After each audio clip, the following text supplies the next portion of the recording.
Gülen puts an enormous emphasis on education. There is education for all levels of society. And again, in the traditional societies, the ordinary people were neglected. They did not have access to education. So he calls for education. And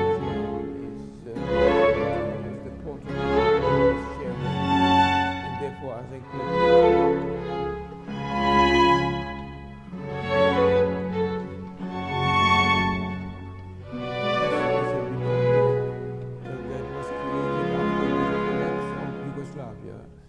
and it was the only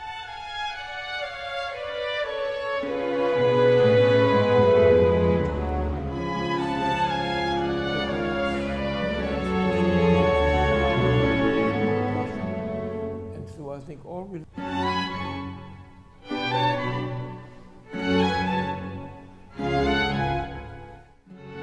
my name is Gregory Baum. I'm a retired professor from McGill University. I belong to the Faculty of Religious Studies. I'm a Catholic theologian, and my particular professional interest is in the reaction of the world religions to the arrival of modernity, to the modern technological society. And in this context, I have studied the writings of Fethullah Gülen, because this is an example of a response, a positive, critical, but positive response to modern society. Have I met with this movement? I mean, I've known the group here in Montreal. I have participated in a number of events here in Montreal, but I have read books about the Gülen movement. Yes, and I am very unhappy about the totally unjustified accusations presently made by the Turkish government against him. I mean, he's been accused before, and it's always, it's never by people who carefully read his thought and who carefully study his relation to society. Well, as I say, I admire it, but I can't really speak about it as a person who has studied it. As I mentioned before, my studies have been with the founder and his writings, and I fully support this, and the movement is inspired by him, and its activity in society is based on his thought. I just recently wrote an article in which I develop the social thought of Fethullah Gülen, and if I just mention this, because I think all these attitudes and these actions are carried forward by the Gülen movement. First of all, the positive attitude toward the sciences. That is a point that he made. There are some Muslim thinkers in the Orient who were critical of Western science, and he argued, no, we have to study the science, and this is positive. This is not necessarily leading to the secularization of society. On the contrary, the sciences uncover for us how marvelous God is who has created this world. Then he has a social ethic which he calls compassion, that includes tolerance, dialogue, and understanding. And again, the movement follows this. There is dialogue, there is tolerance, there is an attempt to understand the others and to be understood by the others. This is... Then Gülen puts an enormous emphasis on education. There is education for all levels of society. And again, in the traditional societies, the ordinary people were neglected. They did not have access to education. So he calls for education. He trusts in education very much as an Enlightenment thinker. He supports very much work and enterprise. That is, see, I'm so sensitive to these issues because the Catholic religion, the Catholic Church, prior to the 20th century, was in a very similar situation as Islam was in the past.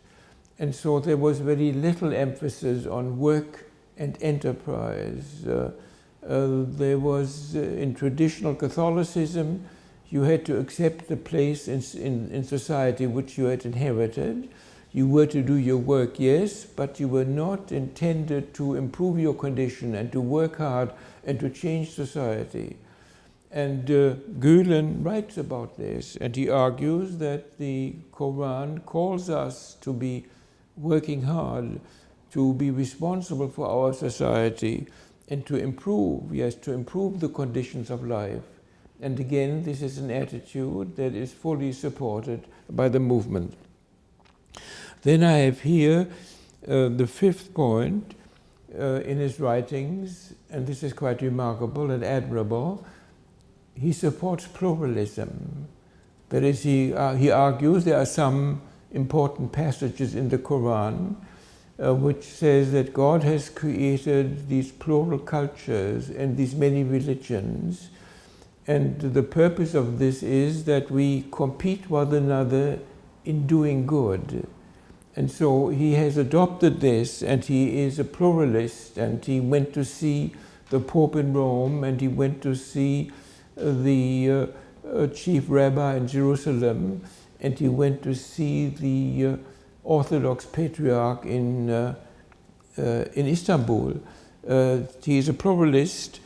He is a pluralist even in Turkey. He is a patriot, but he says Turkey is pluralistic because there are groups, small groups, that don't fit into the major stream, and we have to respect them.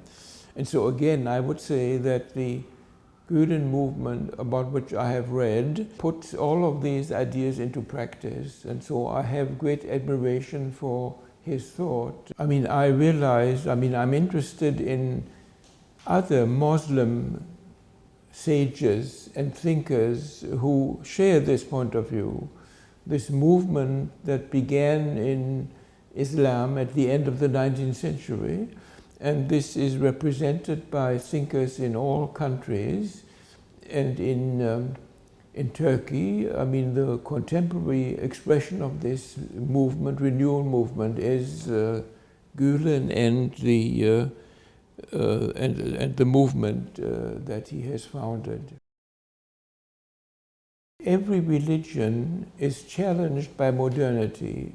This is an enormous problem for all the religions, and they have to wrestle how to react to it. And one reaction is to cling in a rigid way to the past and to say no to the modern society. And this is a kind of fundamentalist choice, and you find this in all religions. In Christianity you find this, in Judaism you find this, in Islam you find this. Another reaction is a creative reaction, that you listen to what is taking place in modernity, you are critical of the destructive potential of modern society, but you recognize the insights, the dimensions of humanization, the positive elements, and you support these positive elements. And therefore Gülen is an example of the creativity of religion in the response to modernity. I think that most people know very little about it, and therefore it is important to educate the West about the movement. In particular, because there are groups in Turkey, including the government, that has a very negative view of this movement.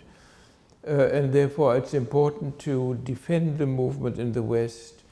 I mean, Gülen himself has always stayed away from political parties.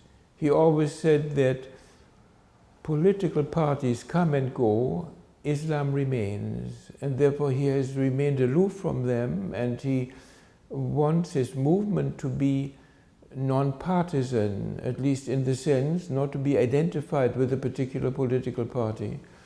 And therefore the accusations against him are quite wrong.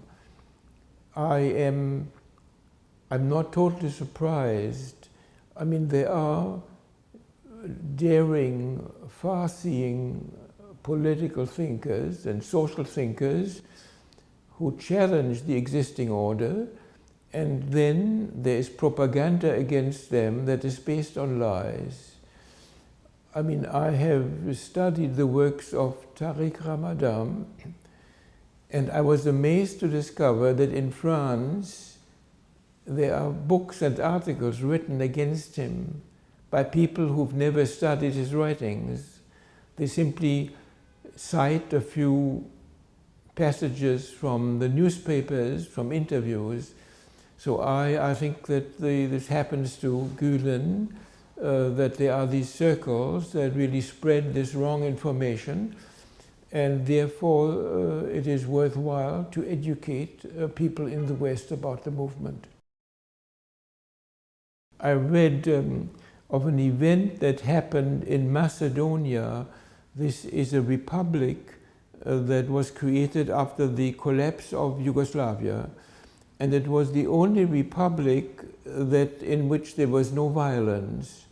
And this republic is made up of a majority of Orthodox Christians. There is a significant minority of Albanian Muslims with their own culture. There is a tiny group of Methodists, Protestants, and of Jews, and of Catholics. And the religious leaders got together and said, we are afraid that all the other republics had an outburst of violence. What can we do to stop this? And they said, if we try to convert others to our religion, there'll be an outburst of violence. We have to choose between dialogue and death.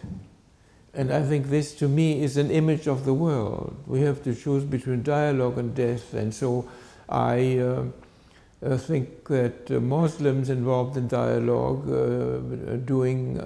rendering a great service, both to Islam and to the world. At the heart of Islam is charity, is the port of the poor, is sharing. And therefore, I think that you expect this of Muslims to be engaged in such charity activity. I mean, I think this is really at the center of, yes, of most religions. Most religions have this, and so I think that if these movements are active in non-Muslim countries, this is to their benefit. I mean, all religions have an ethical inheritance, have a cultural inheritance that promotes justice and peace and compassion. And so I think all religions today have to make a contribution to a peaceful world, because we have the resources. Each of us from our roots have these resources, and very often secular people don't have these resources. There are some humanist movements for secular people that also promote compassion and justice and truth, but they are rare. I mean, the religions have these resources, and religions have often forgotten this and have been concerned about defending themselves and become defensive or competitive, try to convert one another.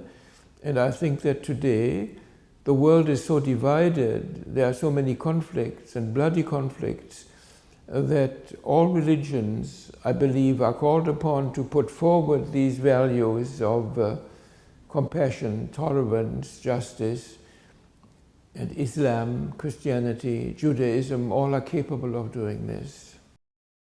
Interfaith dialogue, as Hizmet has demonstrated in its iftar dinners, begins with a real social relationship. People have to actually know each other. They have to actually care about each other. And that's the starting point. We can see that the Hizmet movement indeed does full service, educating the mind, feeding the poor, at the same time outreaching and building bridges